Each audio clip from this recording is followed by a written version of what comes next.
One of the questions we get asked a lot is what tools we have with us when we're traveling on the road. So today, I'm going to show you what we have and what we would consider must-have tools for full-time RVing.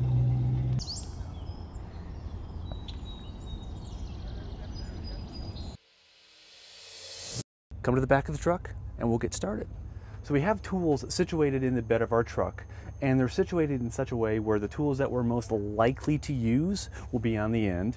The tools that are less likely to be used, we just have kind of back there. So we have them, but they don't need to be taking up room up front in more convenient areas, because we'd want the tools we actually use to be there.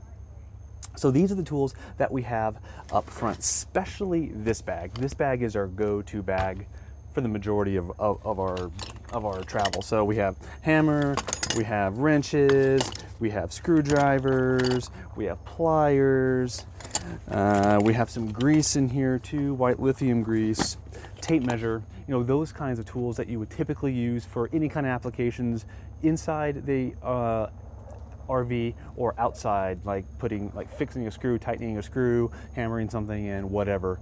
The basic tools that we need are right here in this little bag that we can just pick up, carry wherever we happen to need them, and get started. Here we have another little bag full of sockets, and with that we have a little torque wrench here for tightening the lug nuts on the truck or anything that we need to torque.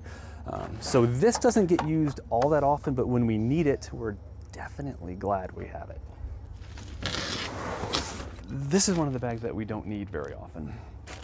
This has things like Pvc Cement, loose screws from whatever applications we had, another bag of loose screws, a caulking gun, basically things that we just kind of accumulate over time that we don't necessarily need right now, but we don't just want to throw away because we might need them later.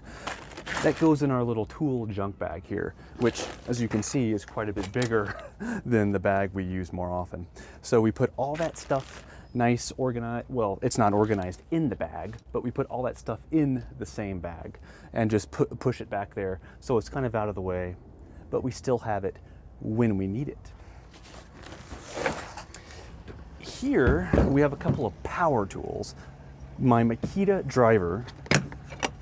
I have to open this up because this is probably my favorite tool ever. I love this Makita Driver. It has come in handy so many times. Basically, whenever I would use the screwdriver and I could actually fit this in wherever I happen to need it, I always prefer this because it saves me so much time. Makita Driver, love it. I use it whenever I need. And we have a jigsaw here too, which we use to cut the coconut core mainly at this point for our composting toilet. We talked about that in another video. But anything that we need to cut that a jigsaw would be good for, this is a powered jigsaw, so it makes cutting really easy. But don't use this all that often. So that's it for the tools, you know, the everyday tools that we have. We also have a collection of safety related items, and those are down the side of the bed. So it's still easy for me to get at them, like if we're on the side of the road and I need them, but I don't have to come all the way back and put the bed down. I just kind of reach up, open up the windows on the side of the bed, reach in and grab our safety related stuff. Let me show you those now. I'll bring them back here.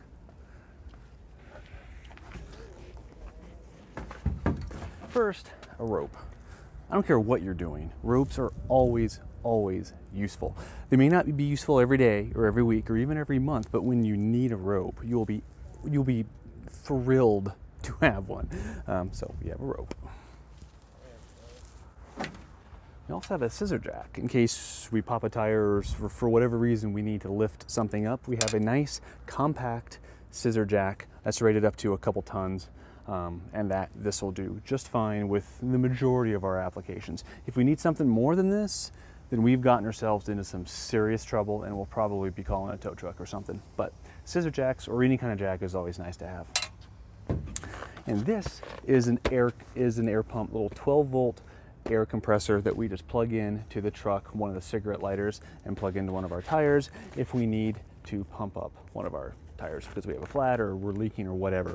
So this works really well for that. We luckily haven't had to use this yet, but it comes in really handy when we do. And in here we also have a patch kit, by the way. So if we are leaking air, we can fill the tire back up, but also patch it so it doesn't leak right back out again, so we can actually get to a place and have the tires replaced if we need them to. So that's in here too. The one last thing that I didn't bring out, because quite frankly it's heavy and I'm too lazy, is a jumper cable set with an onboard battery, so we can jump ourselves if our battery dies and we don't need another vehicle to hook up the other end of the jumper cables to. It's just its own little self-contained battery that we keep charged. So whenever we need to jump ourselves, we can do it out in the middle of nowhere with no other source of power. Oh, and one last thing, we do have jumper cables that hook up to our generator, a Honda 2000 generator. So if for whatever reason we need a little bit more power, or if that battery isn't charged in the self-contained battery unit, then there's always that option too. So we have a couple different ways to get power when there's nothing available. So that's it. These are our must-have tools, or the tools that we have and we think that you need. If I missed a tool, please let me know. We've been full-time RVing for about a year, haven't really needed anything other than what we have here, at least at this point. But there's not to say, well, it's not to say that something won't come up where we're missing a tool. So if you have ideas, let us know, and we will use those ideas to get us more equipped for when we go out again, because right now we're stationary. If you like this video, even if you didn't like this video, give us a thumbs up, subscribe if you're not, and we will see you next time.